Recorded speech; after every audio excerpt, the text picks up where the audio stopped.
banyak orang-orang di Indonesia, saya nggak tahu dari mana pendapat ini mengatakan, oh itu belajar di Saudi berarti menjadi Wahabi. Apa itu Wahabi? Ada aliran sendiri. Saya demi Allah Bapak Ibu sekalian, di atas meja ini saya bersumpah di rumah Allah ini, kalau kami waktu belajar di Madinah, belajarnya fikih semua 4 madhab. Wallahi teman-teman sekalian, kita selalu belajar hukum ini. Misalnya Imam Syafi'i berpendapat begini, dalilnya ini. Imam Ahmad berpendapat begini, dalilnya ini. Imam Malik berkata gini, dalilnya ini. Imam Abu Hanifah berkata ini, dalilnya. Semua fikih kita pelajari begitu. Enggak pernah itu fokus ke satu madhab. Dan tidak pernah kami temukan ada dosen datang, kita madhabnya Wahabi ya, jangan ikuti yang lain. Enggak pernah sama sekali gitu. Saya hadir di halaqah-halaqah para ulama, pernah saya hadir di halaqahnya Syekh Utsaimin rahimahullah, yang sekarang dianggap itu pentolannya Wahabi lah segala. Dalam majlisnya beliau sebutkan, Imam Ahmad berkata begini, Imam Syafi'i berkata begini, ini pendapatnya begini. Kembali kepada ulama-ulama sebelumnya kok. Ulama-ulama sebelumnya dianggap itu buat madhab baru. Sama sekali tidak. Kami ini yang belajar, kami tahu belajar. Bukan, bahkan tulisan tangan saya masih ada sekarang. Saya masih simpan beberapa tulisan waktu S1 dulu,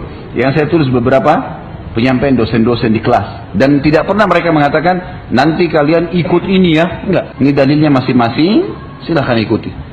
Nggak pernah itu ada penyebutan. Kalau memang betul itu Wahabi mazhab, kenapa dia nggak bilang? Kan bisa dibilang, tapi mazhab kita Wahabi dan nggak usah dengar yang lain. Nggak pernah, demi Allah nggak pernah, sama sekali. Dan saya selalu sarankan agar semua orang-orang yang menuduh seperti ini, kalau lagi umroh atau haji, saya sarankan coba duduk di halaqah para ulama di Masjid Haram Nabawi, Masjid Haram Makkah dan Masjid Nabawi. Anda kan ngerti bahasa Arab, coba duduk deh, dengarin tuh apa yang mereka bilang dari awal. Saya kalau lagi umroh, memang kalau ibu-ibu nggak bisa tentunya karena ibu-ibu sendiri. Kalau bapak-bapak saya ikut sama saya kalau saya lagi umrah. Kadang-kadang kalau di Madinah saya pindah ke halaqahnya ulama ini, misalnya malam ini. Saya bilang ini Bapak terjemahannya, duduk beberapa orang saya terjemahkan. Ini beliau berbicara, letterless saya terjemahkan. Hukumnya ini, kalau Allah, kalau Rasul. Allah berfirman, Rasulullah bersabda. Kalau ada pendapat ulama diangkat pendapat para sahabat, para tabi'in, para tabi'in, imam 4. Nggak ada perkataan Wahabi, nggak pernah ada keluar. Nggak pernah ada ini fitnah ini, nggak pernah ada sama sekali. Kemudian saya terjemahkan. Setelah saya terjemahkan, bagaimana Pak pendapatnya? Bagus ya Ustaz ya. Semua ada dalilnya. Iya. Ini yang diklaim di Indonesia Wahabi. Besok pindah lagi ke halaqah subuh. Kadang-kadang malam ada pengajian. Subuh ada pengajian lagi. Saya pindah lagi ke ulama yang lain. Ini yang lain ya Pak ya.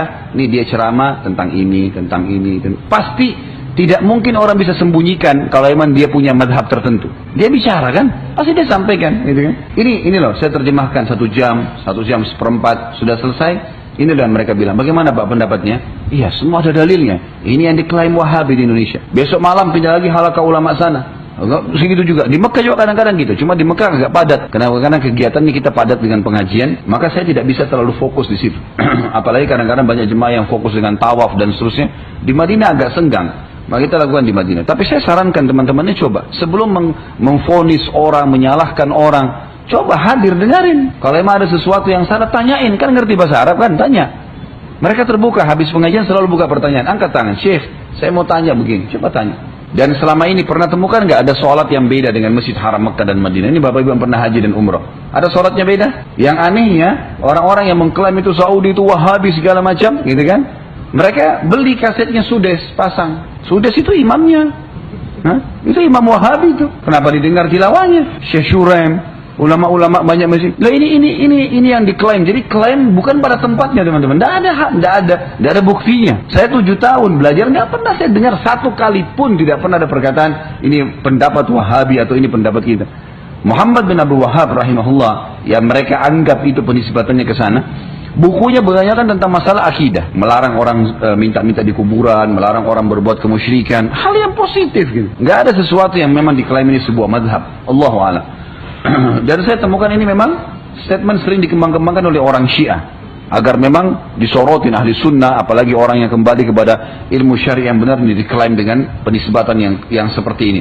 Jadi kesannya momok yang menakutkan gitu. Padahal sebenarnya orang-orang yang diklaim sebagai Wahabi ini orang yang lebih hati-hati saja. Ada dalilnya kerjakan, nggak ada dalilnya nggak dikerjakan. Udah selesai kan?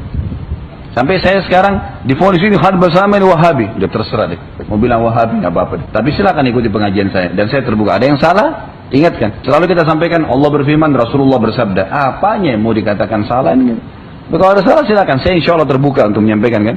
Dan kalaupun ada orang yang sudah kita ingatkan, tetap dia melakukan perbuatan bid'ahnya, syiriknya, silahkan saja.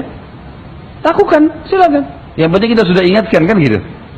Kalau mau terima, alhamdulillah. Tidak mau terima, ya sudah. Kan lebih hati-hati ya. Dan saya sudah bilang teman-teman sekalian, kita berada di zona aman.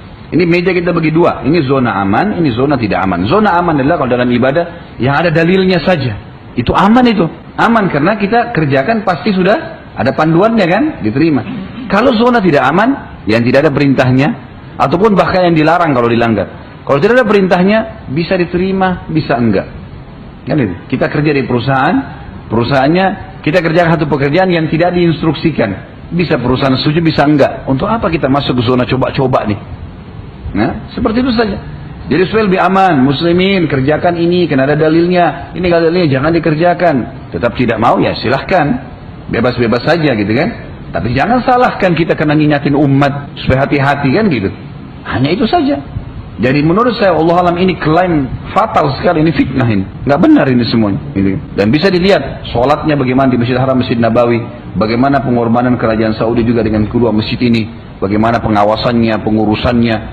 Semua jemaah kalau masuk di masjid, oh bagus ya, perawatannya bagus ya, dan seterusnya. Banyak hal yang dilihat, pengorbanan ada. Pernah nggak Bapak Ibu temukan di Masjid Haram atau Masjid Nabawi ada celengan sumbangan? Bagaimana kira-kira kalau orang kita yang pegang? Saya nggak ngomong apa-apa, jangan lagi disalahin. Tapi udah kebiasaan kita bawa celengan. Nggak pernah loh itu ada. Bahkan masjid tower besar jam itu, yang besar di Mekah itu tertulis besar-besar wakaf dari Raja Abdul Aziz. Itu tanah dibeli pakai uangnya Raja Abdul Aziz, dibebasin. Waktu beliau meninggal, anak-anaknya ambil uangnya diwakafin, dibangunin building. Semua hasilnya, hotel di situ, mall-mall yang disewakan sama pedagang-pedagang, itu masuk ke pembangunan masjid semua itu. Banyak orang tidak tahu pengorbanannya mereka gitu ya. Cuma dicari keburukan, cari kesalahan dan segala macam hal. Gitu.